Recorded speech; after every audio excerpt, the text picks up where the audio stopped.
श्रोते हो नमस्कार. दमा हा शब्द जेव्हा आपण ऐकतो त्यावेळी आपल्यापुढं रुग्णाचं चित्र येतं, तो म्हणजे 60 नंतर किंवा 50 नंतरचा माणूस. परंतु सध्या तज्ज्ञांच्या मते बालदम्याचं प्रमाण सुद्धा समाजामध्ये वाढलेलं आपण अनुभवत आहोत.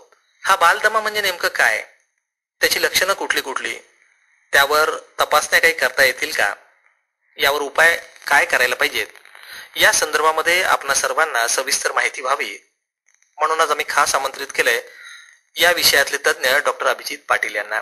डॉक्टर साहेब नमस्कार. नमस्कार. डॉक्टर साहेब, मुळात आपण म्हणतो की बालदमा साधारणपणे याचं प्रमाण सध्या वाढलेलं आहे असं तज्ज्ञांचं म्हणणं आहे. नेमकी काय परिस्थिती आहे, काही सांगू शकाल? पूर्वी आपल्याकडे दमा म्हटलं की मोठ्या माणसांच्या मध्येच दमा असा आपला एक समज होता. पण हल्ली आता शहरी भागामध्ये कन्स्ट्रक्शन भरपूर वाढायला लागले, धूर याचं प्रमाण वाढतंय, किंवा आपण बघतो की ॲलर्जीचे घटक वाढत आहेत. तर या सगळ्यामुळे शहरी भागामध्ये पूर्वी हे जे प्रमाण 10 ते 20% असायचं, पूर्वी 10 वर्षापूर्वी वगैरे मी बोलतोय, तर या 5 वर्षामध्ये हेच प्रमाण 30 ते 40% एवढं वाढले.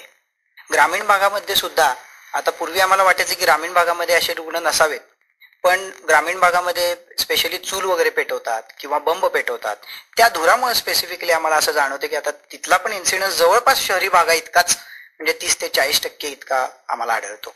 म्हणजे हे जे प्रमाण जे वाढलेलं आहे त्याच्या मागे प्रदूषण हे एकमेव कारण आहे असं तुम्ही म्हणता? प्रदूषण हा एक भाग झाला. एअर पोल्युशन मुळे आपण याच्यामध्ये ॲलर्जिक घटक, मी जसं तुम्हाला म्हणालो की धूळ आहे, व्हेकल मधून बाहेर पडणार कार्बन डायऑक्साईड आहे, डास वगैरे पळवण्यासाठी आपण जे विविध लिक्विड्स वगैरे वापरतो हे आहे, स्प्रे आहेत, म्हणजे बॉडी स्प्रे वगैरे बऱ्याच वेळेला हल्ली वापरले जातात, हौसेखातर आपल्या वापरले जातात, पण त्याचा अगदी डेंजरस इफेक्ट लहान मुलांच्यावर होतो. म्हणजे लक्षात येत नाही की या स्प्रेमुळं माझ्या बाळाला खोकला असू शकेल.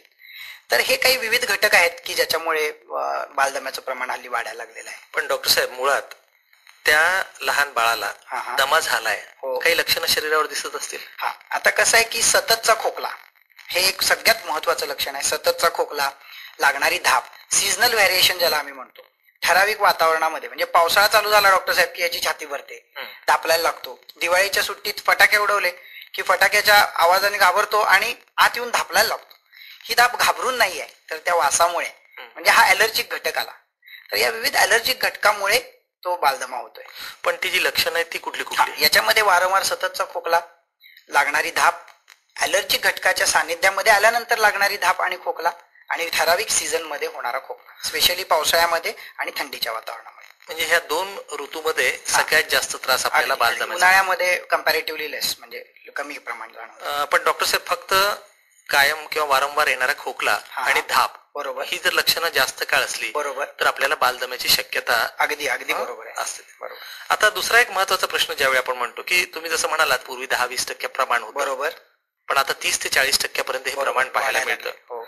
मला सांगा की मुळात ज्या बाळांना खोकला असतो, जो दीर्घकाळ असतो, तो फक्त ह्या दम्यामुळेच असतो का? नाही, दीर्घकाळ खोकला असण्याची बरीच कारण आहेत. जसे की टीबीचा खोकला आहे, न्यूमोनिया आहे, किंवा बऱ्याच वेळेला आम्ही फॉरेन बॉडी म्हणतो, म्हणजे काहीतरी अडकल्यामुळे होणारा खोकला आहे. म्हणूनच मी म्हटलं की बालदमा हा it is a diagnosis by exclusion. जेव्हा आम्ही इतर गोष्टी सुद्धा डॉक्टर म्हणून बघत असतो की इतर गोष्टी काही नाहीत ना, मग त्याच्या सगळ्या तपासण्या नॉर्मल येतात. एक्सरे नॉर्मल येतो, फॉरेन बॉडीची हिस्ट्री कुठेही नसते, न्यूमोनियाचे एक्सरे मध्ये न्यूमोनिया सजेस्टिव्ह असं काही नसतं, तरीही हा खोकला असतो. म्हणजे टेस्ट काही नॉर्मल येत नाहीत, पण तरीही खोकला असतो. लक्षात. पण दुसरं डॉक्टर साहेब, त्याच्या पालकांना, आई वडिलांना दम्याचा त्रास असेल किंवा आजी आजोबांना त्रास असेल, बरोबर, तर त्या मुलामध्ये पाहायला मिळतो का? हा अगदी महत्वाचा प्रश्न आहे. म्हणजे अनुवंशिकता ज्याला आपण म्हणतो, किंवा genetic predisposition, it is there. जसं आपण म्हणतो की हायपरटेन्शन, डायबेटीस, हे काही जे रोग आहेत की जे जेनेटिकली कॅरी फॉरवर्ड होतात, म्हणजे अनुवंशिकतेनं पुढच्या पिढीमध्ये पाहायला मिळतात, तर नक्कीच अस्थमाच्या बाबतीत हे जेनेटिक प्रीडिस्पोजिशन आहे. म्हणजे आजी आजोबांना किंवा आई वडिलांना जर दमा असेल तर त्या बाळाला दमा असण्याची शक्यता दाट आहे. असेलच असं नाही, म्हणजे वन मे एस्केप, म्हणजे त्यातून सुटका होऊ शकते, नाही असं नाही, पण शक्यता जास्त, शक्यता जास्त आहे, नाही का? पण आता दुसरी एक महत्वाची गोष्ट आपण म्हणतो की जसं दमेकरी रुग्ण, साधारण वयस्कर आपण जेव्हा बघतो, बरोबर, खोकलत असताना लोक शंका घेतात, अरे बाजूला सरक. बरोबर, हा काही संसर्गजन्य आहे का? बरं, अगदी महत्वाचा हा पण प्रश्न आहे. कारण बऱ्याच वेळेला आम्ही आता ट्रीटमेंट चालू केल्यानंतर लोक आम्हाला विचारतात, डॉक्टर तुम्ही विचारलं ना घरी कुणाला आहे का, तर याच्या आजोबांना खोकलाय, तर आम्ही याला त्या आजोबांपासून लांब ठेवू का वगैरे. तर तशी काही गरज नाही, हा संसर्गजन्य नक्कीच नाही आहे. म्हणजे एका व्यक्तीच्या सानिध्यामुळे दुसऱ्या व्यक्तीला होतं असं अजिबात नाहीये. याच्यात कुठलेही जंतू नाहीये. हा एक ॲलर्जीचा रिस्पॉन्स आहे बॉडीचा. त्याच्यामुळे असं कोणते घाबरायचं कारण नाही. आजी आजोबांना आहे किंवा आई वडिलांना आहे किंवा चुलत भावाला आहे, बहिणीला आहे म्हणून याला लांब ठेवा असं करायचं काहीही कारण नाही. पण साधारणपणे किती वयामध्ये हे लक्षात येतं की ह्या बाळाला दमा झालाय? ओके. आता अगदी निदान होईपर्यंत साधारण 2ऱ्या ते 3ऱ्या वर्षापर्यंत हे लक्षात येते की याला बालदमा आहे. पण अगदी बारकाईनं जर लक्ष दिलं किंवा त्याची जर हिस्ट्री तुम्ही तपासली तर बऱ्याच वेळेला पहिल्या वर्षामध्ये या मुलाला वारंवार खोकला येऊन गेलेला असतो. अर्थात पहिल्या 1-2 व्हिजिटमध्ये आम्ही याला सामान्य खोकला म्हणून ट्रीट करतो. पण जे मी मगाशी लक्षण सांगितलं की सीझनल व्हेरिएशन, मग मागच्या पावसाळ्यात पण खोकला होता, बाळाच्या 2ऱ्या वर्षी पण पावसाळ्यातच खोकला आला किंवा धुळीत गेल्यानंतर धुरात गेल्यानंतर याचा खोकला वाढतो, या लक्षणांवरून आपण नक्की म्हणू शकतो. साधारणतः 1.5 ते 2 वर्ष हा कालावधी आपण म्हणतो की ती हिस्ट्री एकत्र बघितली तर त्याला आपण अस्थमा म्हणून लेबल करू शकतो. डॉक्टर साहेब, ही लहान मुलं तर काही सांगू शकत नाहीत की मला हा त्रास होतो. बरोबर. दुसरी एक महत्वाची गोष्ट, निदान करण्याची जी पद्धत आहे बरोबर, ती अशी काही सोपी आहे का की ज्याच्यामुळं तात्काळ आपल्या लक्षात येतं की बालदमा झालाय म्हणून? बरोबर. मी मगाशी म्हटल्याप्रमाणे याला अशी निश्चित अशी टेस्ट नाही की बाबा जसं आपण न्यूमोनियाचा एक्सरे बघतो आणि न्यूमोनिया झालाय म्हणून सांगतो. बालदमा हा जास्ती करून लक्षणांच्या वरून त्याचं निदान होतं. जसं मी मगाशी म्हटलं की ठराविक हिस्ट्रीच आपल्याला पालक सांगतात की डॉक्टर साहेब याला दर पावसाळ्यात हा आजार होतो किंवा धुळीत गेला की त्याचा खोकला वारंवार बळावतो, घरी आमच्या फटाके उडवले की याला तो खोकला म्हणजे सहन होत नाही. तर मोस्टली लक्षणांच्या वरूनच याचं निदान जास्तीत जास्त होतं. स्पेसिफिक अशी टेस्ट याच्यासाठी अशी नाही. मग जसं तुम्ही म्हणालात की वेगवेगळ्या ऋतूमधला बदल, दुसरी गोष्ट होणारं प्रदूषण हवेमधलं, बरोबर, आणि धुरासारखे पदार्थ, याचा परिणाम आपल्या शरीरावर होतो आणि आपल्याला बालदमा. मग प्रतिबंधात्मक उपाय करत असताना आपण नेमकं काय करायला पाहिजे? बरोबर. आता या तुमच्या प्रश्नामध्येच त्याचं उत्तर आहे खरं तर की जे काही घटक आहेत ॲलर्जिक घटक, प्रत्येकाचं प्रिडिस्पोजिशन वेगळं असतं. म्हणजे काहींना फक्त धुराचाच त्रास होतो, काहींना स्प्रेचाच त्रास होतो ज्याला आपण स्पेसिफिक ॲलर्जी म्हणतो, काहींना फूड ॲलर्जी असते, तशातला हा भाग आहे, काहींना व्हेकलच्या एक्झॉस्टची ॲलर्जी असते. आलं लक्षात? तर जर आपण हे शोधू शकलो म्हणजे हिस्ट्रीवरून किंवा पालकच सांगतात की याला या स्पेसिफिक याच्या सानिध्यात आल्यानंतर याला, इव्हन खेडेगावातली लोक आम्हाला सांगतात की साहेब आमच्याकडे बंब आहे, सकाळी 1 तासभर बंबाजवळ बसलेला असतो आणि तासावरून जो खोकला चालू होतो तो संध्याकाळपर्यंत थांबतच नाही. पण त्याच्यामध्ये आपण जर हे बंबाच्या जवळ बसणं टाळलं, बंब आपण आता खेडेगावमध्ये ते बंदच करा असं म्हणू शकत नाही, पण निदान त्या ठराविक आवर्समध्ये बाळाला जर आपण त्या धुरापासून लांब ठेवू शकलो, चुलीपासून लांब ठेवू शकलो किंवा धुरापासून किंवा डास प्रतिबंधात्मक शक्यतो आपण मच्छरदाणीचा वगैरे वापर केला, कॉइल्स वगैरे जर टाळल्या तर नक्कीच आपण आपण हवामान तर टाळू शकत नाही, पण ज्या आर्टिफिशियल गोष्टी आहेत त्या तरी आपण नक्कीच टाळू शकतो. आपण स्वतः ज्या निर्माण केलेल्या आहेत त्या तरी डेफिनेटली आपण टाळू शकतो. अगदी नक्की. डॉक्टर साहेब, दुसरा एक प्रश्न असा की तुम्ही जसं म्हणालात की बालदम्याचं प्रमाण ग्रामीण भागामध्ये सुद्धा वाढताना आपण बरोबर. आज आपल्या इकडची जर परिस्थिती बघितली तर तज्ञांची तुमच्यासारख्या उपलब्धता ग्रामीण भागामध्ये कमी आहे. बरोबर. मग अशा परिस्थितीमध्ये जर हा खोकला एकदा सुरू झाला, 4-5 तास राहतो असं तुम्ही म्हणाला, अशा परिस्थितीमध्ये पालकांनी काय करायला पाहिजे नेमकं? कसं आहे की जर बालदम्याचं निदान निश्चित झालं असेल, या बाळाला बाबा बालदमा आहे, तर त्याची जी काही ट्रीटमेंट आहे म्हणजे ठराविक प्रकारची कफ सिरप्स आता बाजारामध्ये उपलब्ध आहेत. मी मगाशी म्हटल्याप्रमाणे बालदमा म्हणजे काय, तर वातावरणातल्या घटकामुळे तात्पुरती सूज येते आपल्या श्वासनलिकेला आणि त्याचा डायमीटर कमी होतो, आकुंचन पावते ती, आणि त्याच्यामुळे श्वास घ्यायला त्रास होतो. तर याच्यात सगळ्यात महत्वाची ट्रीटमेंट म्हणजे पंपाद्वारे दिला जाणारे जी औषधं आहेत, ब्रॉन्कोडायलेटर ज्याला आम्ही म्हणतो, की जे आपली जी श्वासनलिका आकुंचन पावलेली आहे ती पूर्ववत करण्यासाठीची जी औषधं आहेत ती कफ सिरप स्वरूपात सुद्धा उपलब्ध आहेत. पण कफ सिरप्स घेतल्यानंतर ते पोटात जाणार, तिथून त्याचं रक्तवाहिनींच्या मध्ये जाऊन फुफ्फुसापर्यंत जाऊन इफेक्ट यायला वेळ लागतो. त्याच्यामुळे इमिजिएट जे तुम्ही आता मला म्हणालात तर नेबुलायझर स्वरूपात किंवा स्प्रेच्या स्वरूपात मशीन्स आता उपलब्ध आहेत. गावामध्ये जरी तुम्ही खेडेगावात जरी असाल तरी आपले जनरल प्रॅक्टिशनर्स डॉक्टर जवळपास कोण असतील त्यांच्याकडे नेबुलायझर अवेलेबल आहेत. अशा वेळी जर योग्य औषध तुम्ही तज्ञांच्या सल्ल्यानुसार जर नेबुलायझर द्वारे दिलं तर हा बालदमा ताबडतोब आटोक्यात येतो. अगदी 5 ते 10 मिनिटात सुद्धा तुम्ही तो रुग्ण अगदी कम्फर्टेबल होऊन जातो. डॉक्टर साहेब, दुसरा एक महत्वाचा प्रश्न, जसं तुम्ही म्हणालात की फक्त त्या क्षणाला आपल्याला ताबडतोब या पद्धतीनं उपचार करणं शक्य होतं. बरोबर. याशिवाय काही औषधं बरोबर त्याला कायमस्वरूपी घ्यावे लागतात का? आता असं आहे की बालदम्याची जी ट्रीटमेंट आहे ही नक्कीच असं औषध घेतलं आणि 2 दिवसात खोकला कमी झाला असं होत नाही.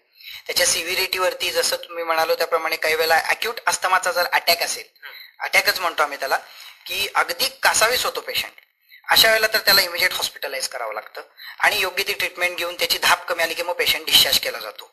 पण इथे याची ट्रीटमेंट थांबत नाही.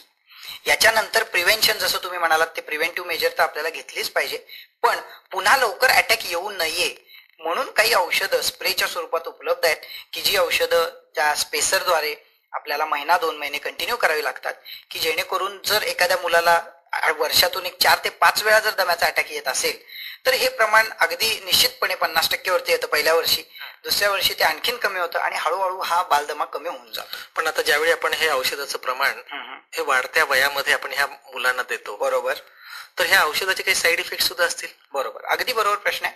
आता आपण औषधं देतो म्हणजे काय हे पहिला जाणून घेऊया. आपण बालदमा म्हणजे श्वासनलिका आकुंचन पावते हे पाहिलंच, ॲलर्जिक घटकामुळे होतं हेही पाहिलं. तर आपण जे औषधं देतो ते म्हणजे काय, तर कफ सिरप देतो की ज्याच्यामध्ये ब्रॉन्कोडायलेटर औषधं आहेत, बरोबर. ही जी औषधं आता पूर्वी आम्ही फक्त तोंडावाटे ब्रॉन्कोडायलेटर द्यायचो, पण आता मी म्हटल्याप्रमाणे स्प्रेच्या स्वरूपात आता औषधं उपलब्ध आहेत.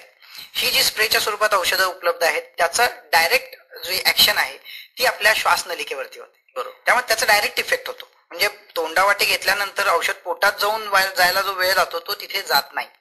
त्यामुळे याचा जो डोस आहे स्प्रेद्वारे दिला जाणारा औषध तो मायक्रोग्रॅम मध्ये, हे पहा, आलं का लक्षात. आणि ऍज अगेन्स्ट आपण जे तोंडावाटे औषध देतो मिलीग्रॅम मध्ये, म्हणजे जो पंप देतो तो मायक्रोग्रॅम, म्हणजे खूपच नगण्य डोस आहे. डायरेक्ट फुफ्फुसावरती त्याची ऍक्शन आहे, त्यामुळे त्याचे ऍक्शन फास्ट आहे आणि खूपच त्यामुळे त्याचे साईड इफेक्ट्स हे अगदी नगण्यच म्हणावे लागतील. पाऊ करण्यासारखं असं नक्कीच काही नाही त्याच्यामध्ये. डॉक्टर साहेब, ज्या बालकांना दम्याचा त्रास आहे, लक्षणं जे तुम्ही सांगितली तशी दिसत आहेत, त्यांनी ताबडतोब काय करावं त्यांच्या पालकांनी ट्रीटमेंटच्या संदर्भामध्ये तात्काळ तज्ञांचा सल्ला घेण्याच्या दृष्टीनं? तर मी मगाशीच म्हटल्याप्रमाणे बाबा एकदा निदान तुमचं निश्चित झालं की बाबा बालदमा आहे तर त्याची सिव्हिरिटी पालकांना पहिली समजली पाहिजे. जर आम्ही आता प्रत्येक वेळेला आमच्याकडे जेव्हा पेशंट येतो त्याला आम्ही त्याला एज्युकेट करतो की बाबा डॉक्टरकडे जायची गरज केव्हा आहे, कुठे तुम्ही घरी थांबून उपचार करू शकता आणि कुठे थांबायचं आणि पुढे जायचं. तर याच्यामध्ये बाळाच्या श्वासाची गती मोजणे, त्याचा जो विशिष्ट प्रकारचा आवाज येतो तो आम्ही ओळखायला शिकवतो पेशंटच्या नातेवाईकांना. आणि साधारण श्वासाची गती अमुक एवढी झाली त्या वयासाठी की बाबा तुम्ही हॉस्पिटलाइज करणं गरजेचं आहे, डॉक्टरना भेटणं गरजेचं आहे. किंबहुना आम्ही जे आता स्पेसर किंवा मगाशी मी तुम्हाला जे थेरपी म्हटली स्पेसर थेरपी किंवा इनहेलेशन थेरपी आम्ही म्हणतो, ती घरच्या घरी आम्ही डेमोद्वारे सुद्धा त्यांना ते दाखवून देतो की कशा पद्धतीने ते देणं. म्हणजे हॉस्पिटल बऱ्याच वेळेला असं होतं शहरामध्ये, आता पुण्या मुंबई सारख्या ठिकाणी इव्हन तुम्ही डॉक्टरांच्याकडे जाईपर्यंत रुग्ण सिरियस होऊ शकतो अॅक्यूट अस्थमाच्या अटॅक मध्ये, पण तो जर स्प्रे तुम्हाला अवेलेबल असेल घरच्या घरी तर तो स्प्रे तुम्ही देऊन you can by the time, म्हणजे तुम्ही हॉस्पिटलला जाईपर्यंत पेशंट छान सेटल होतो, म्हणजे पुढचे कॉम्प्लिकेशन्स आपल्याला टाळता येतं. पण याच्याशिवाय त्या रुग्णांच्या बाबतीमध्ये आहार विहारामध्ये काही बदल करावा लागतो?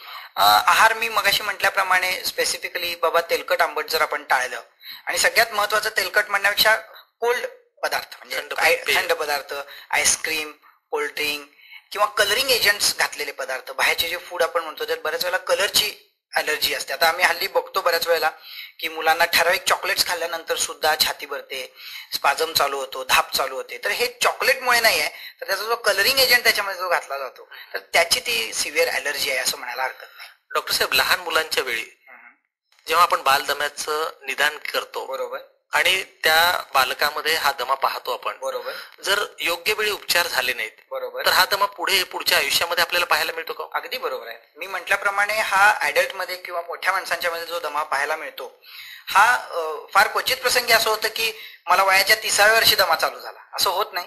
याचं मूळ हे बालदम्यात असतं आणि जर आपण योग्य वेळी जर ट्रीटमेंट घेतली, मगाशीच मी म्हटल्याप्रमाणे पुन्हा आपण डेफिनेशन कडे जाऊया की बालदमा म्हणजे ज्या ॲलर्जिक घटकांच्यामुळे जी विंड पाईप आहे किंवा आपली जी श्वासनलिका आहे त्याचा डायमीटर कमी होतो किंवा ते आकुंचन पावते.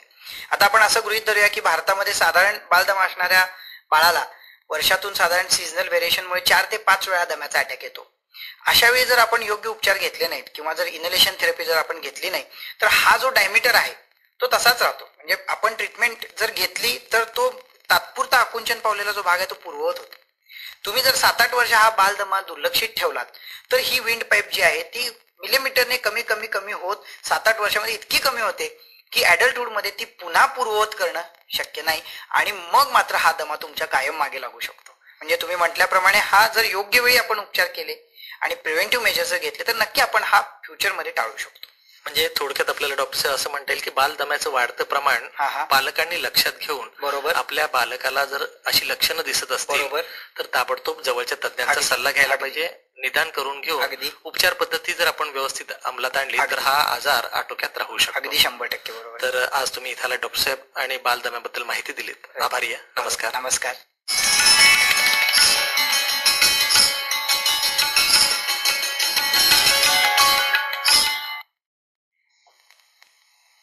कुटुंब स्वास्थ्य.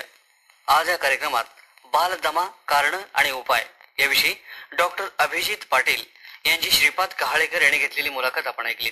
हा कार्यक्रम आकाशवाणीच्या कोल्हापूर केंद्रावरून प्रसारित करण्यात आला.